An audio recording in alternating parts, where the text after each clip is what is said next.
नमस्कार दर्शक बंधु आपण को सत्यपाठ चैनल रे पुणी थरे स्वागत। आमे आलोचना करुछे महागुरु चाणक्यंकर नीतिशास्त्र द्वितीय अध्याय।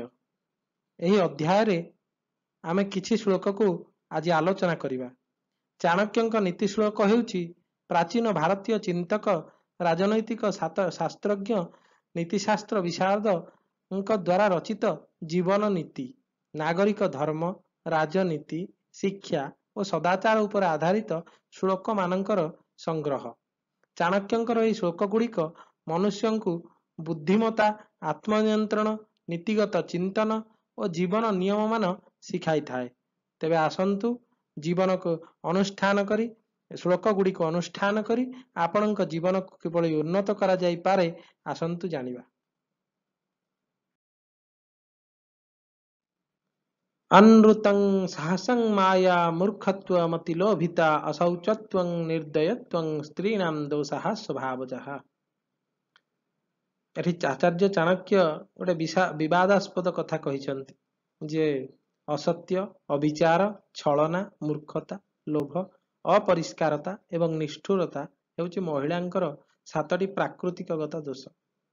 तांको अनुसारे एही गुण गुड़िक जन्म सहित आसुथिबा प्रवृत्ति अटे। एहीपरि दुस्साहसिक कार्य सेमाने करि पारंती एवं जहा उपरे विश्वास करि हेबा मध्य असंभव। तेणु चाणक्य ए जो नियमटी कहउछंती ताहा गोटे साधारण कथा, ताहा गोटे साधारण नियम। समाज को आखि आगरे रखी से कथाटी कहिसंती। यह एक साधारण प्रवृत्ति बोली दर्शेइछंती, जहा सामान्य नुहे, जहा समस्त नारी मानक ठरे देखा जाए नहीं। अनेक थर विशेष नियम द्वारा व्यतिक्रम हुए। अनेक ए कथा उपरे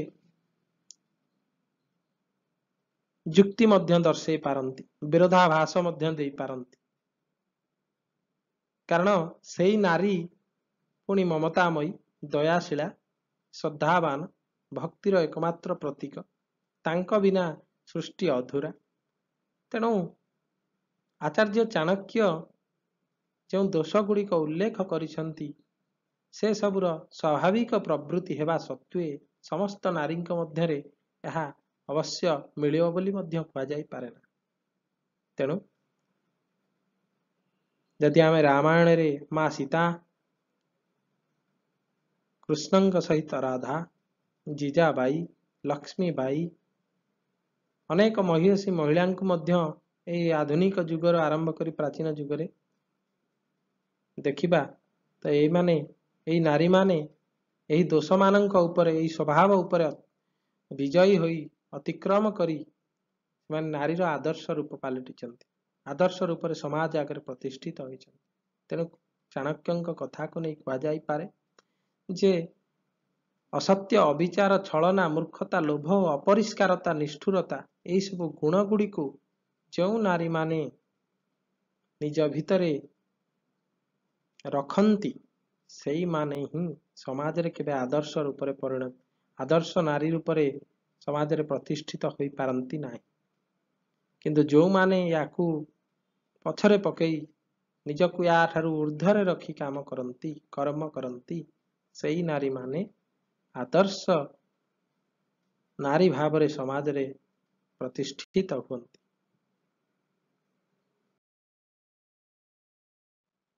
आसंतु आउ गोटिए श्लोक रे चाणक्य कौन उपदेश दैछंती देखिबा। भोज्यं भोजन शक्तिश्च रति शक्ति वरांगना विभवो दान शक्तिश्च नाल्पस्य तपसः फलम। अर्थात जीवनर सुख केवल भाग्यशाली व्यक्ति को मिले। केमिति मिले? आचार्य चाणक्य कहिबार अर्थ हेउछि भोजन योग्य खाद्य एवं सेथिपाई गोटे शरीर, सुस्थ शरीर जे खाइबार शक्ति जहा पाखरे थाए एवं जार हजम करिबार शक्ति शरीर जहा पाखरे सेई भली शरीर थाए जे भोजन योग्य खाद्य को खाई ताको हजम करि पारिबो एवं जहा पाखरे रमण करिबार शक्ति बा रति शक्ति थाए ଯେ ସ୍ତ୍ରୀ ମାନଙ୍କ ସହିତ ରମଣ କରିପାରିବ ଏବଂ ପ୍ରଚୁର ଧନ ସମ୍ପତ୍ତି ଯାହା ପାଖରେ ଥାଏ ସେ ସମ୍ପତ୍ତିକୁ ଭୋଗ କରିବା ସହିତ ଦାନ କରିପାରିବ, ତା ଏଭଳି ଭାବନା ମଧ୍ୟ ଯେ ରଖୁଥାଏ। ଏମିତି ସମସ୍ତ ସୁଖ କେବଳ ସାଧାରଣ ତପସ୍ୟା ଦ୍ୱାରା ମିଳେ ନାହିଁ, ସାଧାରଣ ଲୋକକୁ ମିଳେ ନାହିଁ। ଅର୍ଥାତ୍ ସୁନ୍ଦର ଖାଦ୍ୟ, ଜୀବନରେ ଶେଷ ପର୍ଯ୍ୟନ୍ତ ଏହାକୁ ସହଜରେ ହଜମ କରିପାରୁଥିବା ଗୋଟେ ସୁନ୍ଦର ଶକ୍ତିବାନ ଶରୀର ଏବଂ ଇଚ୍ଛା ଅନୁସାରେ କାର୍ଯ୍ୟ କରୁଥିବା ଗୋଟିଏ ସୁନ୍ଦର ପତ୍ନୀ ଏବଂ ଧନ ଯାହାକୁ ସେ ଉପଭୋଗ କରିବା ସହିତ ଦାନ ମଧ୍ୟ କରିବାର ଭାବନା ରଖିଥିବ। ଏହି ସବୁ ଫଳ କେବଳ ଜଣେ ଜଣେ ଭାଗ୍ୟଶାଳୀ ଲୋକଙ୍କୁ ମିଳେ, କାରଣ ଏହା ପୂର୍ବ ଜନ୍ମର ଅଖଣ୍ଡ ତପସ୍ୟାର ସୁଫଳ। ଏହା ସାଧାରଣ ଲୋକକୁ କେବେ ମିଳିପାରେ ନା। ତେଣୁ ଯିଏ ଏହି ସବୁ ଜିନିଷକୁ ପାଇପାରେ ସେ ଅତ୍ୟନ୍ତ ଭାଗ୍ୟଶାଳୀ।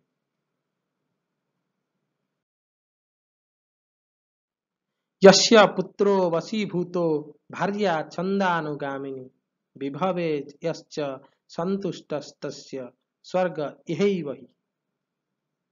ଅର୍ଥାତ୍ ଯେଉଁଠି ଜୀବନରେ ସନ୍ତୋଷ ଅଛି ସେଇଠି ଅଛି ସ୍ୱର୍ଗ। ଆଚାର୍ଯ୍ୟ ଚାଣକ୍ୟଙ୍କ କହିବା ଅନୁଯାୟୀ ଯେଉଁ ବ୍ୟକ୍ତି ତାଙ୍କର ପୁରୁଷାର୍ଥ ଉପରେ ନିୟନ୍ତ୍ରଣ ରଖିପାରିଛନ୍ତି, ଯାହାଙ୍କର ପତ୍ନୀ ଅତ୍ୟନ୍ତ ଧାର୍ମିକ ଏବଂ ସଦ୍ଗୁଣ ସମ୍ପନ୍ନ ହୁଅନ୍ତି ଏବଂ ଯେଉଁମାନେ ନିଜ ସମ୍ପତ୍ତିରେ ସନ୍ତୁଷ୍ଟ ରୁହନ୍ତି, ସେଇମାନଙ୍କ ପାଇଁ ଏହି ପୃଥିବୀ ସ୍ୱର୍ଗ ସମାନ ଅଟେ। ଅର୍ଥାତ୍ ଯାହାଙ୍କର ଇନ୍ଦ୍ରିୟ ନିୟନ୍ତ୍ରଣ ଅଛି, ପତ୍ନୀ ଧର୍ମନିଷ୍ଠ ଏବଂ ଗୃହ କାର୍ଯ୍ୟରେ ପାରଙ୍ଗତ ଏବଂ ନିଜ ସମ୍ପତ୍ତି ଉପରେ ଲୋଭ ବିନା ସନ୍ତୁଷ୍ଟ ଅଛନ୍ତି, ଯେତିକି ଅଛି ସେତିକିରେ ସନ୍ତୁଷ୍ଟ ଅଛନ୍ତି, ତାଙ୍କୁ ଏହି ପୃଥିବୀରେ ହିଁ ସ୍ୱର୍ଗ ଲାଗେ। ଏହି ପୃଥିବୀ ହିଁ ତାଙ୍କୁ ସ୍ୱର୍ଗ ଭଳି ଲାଗେ।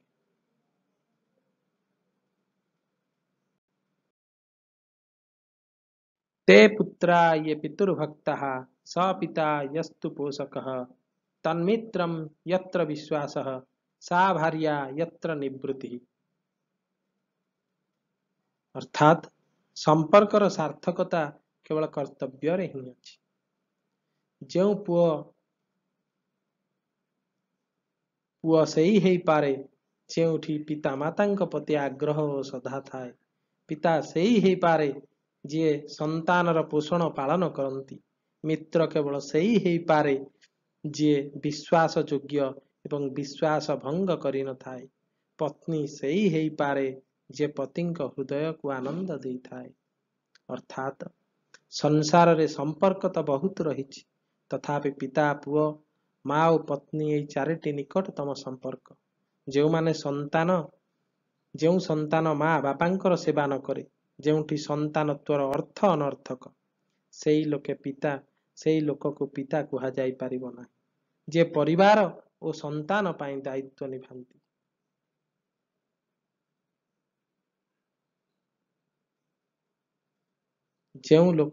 ସେଇ ଲୋକକୁ ପିତା କୁହାଯାଏ ଯିଏ ପରିବାର ଓ ସନ୍ତାନର ଦାୟିତ୍ୱ ନିଭାନ୍ତି ଏବଂ ସେଇଆକୁ ମିତ୍ର କୁହାଯାଏ ଯେ ବିଶ୍ୱାସ ନ ଭାଙ୍ଗେ ବା କେବେ ବିଶ୍ୱାସଘାତକତା କରେନି। ଯେଉଁ ପତିଙ୍କର ମନକୁ ଶାନ୍ତ କରିଥାଏ ଏବଂ ପତିଙ୍କର ସବୁ କଥାରେ ସାଥ ଦେଇଥାଏ, ସେହି ପତ୍ନୀକୁ ହିଁ ଆମେ ପତ୍ନୀ କହିପାରିବା।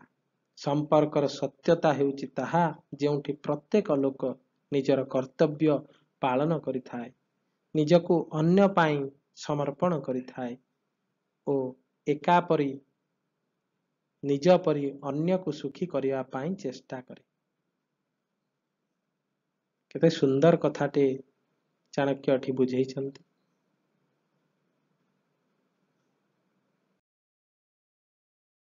ପରୋକ୍ଷେ କାର୍ଯ୍ୟହନ୍ତାରଂ ପ୍ରତ୍ୟକ୍ଷେ ପ୍ରିୟବାଦିନଂ ବର୍ଜୟତାଦୃଶଂ ମିତ୍ରଂ ବିଷକୁମ୍ଭଂ ପୟୋମୁଖଂ। କେଉଁଭଳି କପଟି ମିତ୍ରକୁ ତ୍ୟାଗ କରିବା ଉଚିତ, ଏଠି ଚାଣକ୍ୟ ଆମକୁ ଚେତେଇ ଦେଇଛନ୍ତି। ପରୋକ୍ଷେ କାର୍ଯ୍ୟହନ୍ତାରଂ ପ୍ରତ୍ୟକ୍ଷେ ପ୍ରିୟବାଦିନଂ। ପରୋକ୍ଷେ କାର୍ଯ୍ୟହନ୍ତାରଂ, ଆପଣଙ୍କ ପଛରେ ଯିଏ ଆପଣଙ୍କୁ ଛୁରୀ ମାରୁଛି ଆପଣଙ୍କ ପଛରେ ଆପଣଙ୍କୁ ଅନେକ କଥା କହୁଛି, ଆପଣଙ୍କ ପଛରେ ଆପଣଙ୍କୁ କୁଭାଷା କହୁଛି।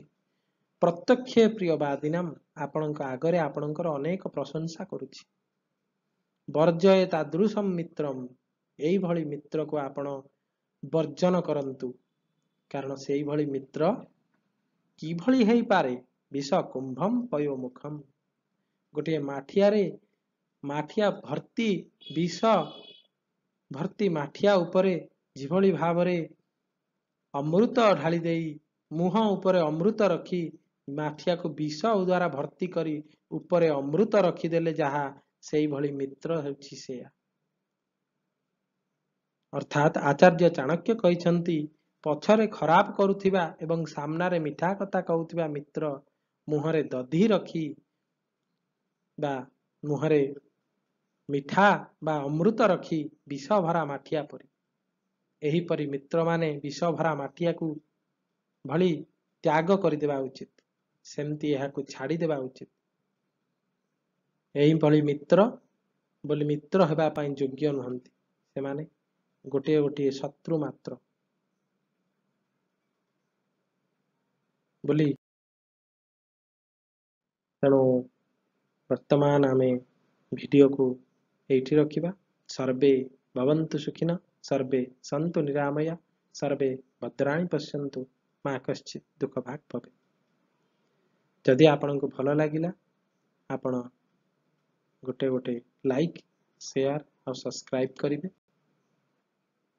ନମସ୍କାର, ଜୟ ଜଗନ୍ନାଥ।